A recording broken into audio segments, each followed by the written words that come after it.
Et comme tous les soirs, deux invités, vous les connaissez. Aujourd'hui, Distel Zola, un habitué de la maison, un ancien international congolais, et Aboubakry Touré, qui est préparateur physique. Bonsoir à tous les deux. Bonsoir.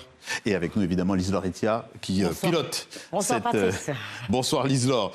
Paraguay-France, c'était hier, en même temps que votre émission, et cette affiche de huitième de finale. Et bien, dans cette affiche, les Bleus se sont imposés 0-1 grâce à un pénalty du capitaine Kylian Mbappé. Une victoire dans la douleur, Lise-Laure, tant le match a été marqué par de multiples actes d'anti-jeu des Paraguayens. Oui, de nombreuses fautes grossières sur les Bleus, des coups de coude, des provocations. L'arbitre ouzbek critiqué, 13 fautes sifflées par l'arbitre contre l'Albirora. 3 cartons jaunes pour la France. Alors regardez la une sans concession du journal 20 minutes en France. 0 carton pour les bouchers paraguayens. Mais c'est quoi cet arbitrage? Alors Distel, je me tourne vers toi. Concrètement, comment un joueur fait pour rester au-dessus de la mêlée sans se laisser emporter par ce genre de provocation?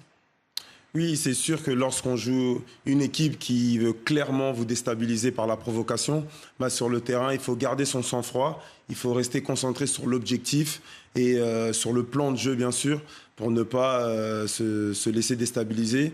On l'a vu lors des années précédentes, Zinedine Zidane qui a perdu ses nerfs avec ce coup de boule qui a valu à la France une défaite. Donc c'est des facteurs qui jouent énormément lors de ces grandes compétitions.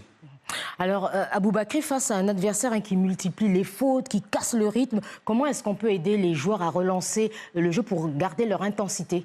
Alors, comme disait Distel, il faut juste rester concentré sur l'objectif. Je pense qu'il y a une stratégie claire qui a été mise en place par Didier Deschamps. Hier, ils l'ont très bien fait.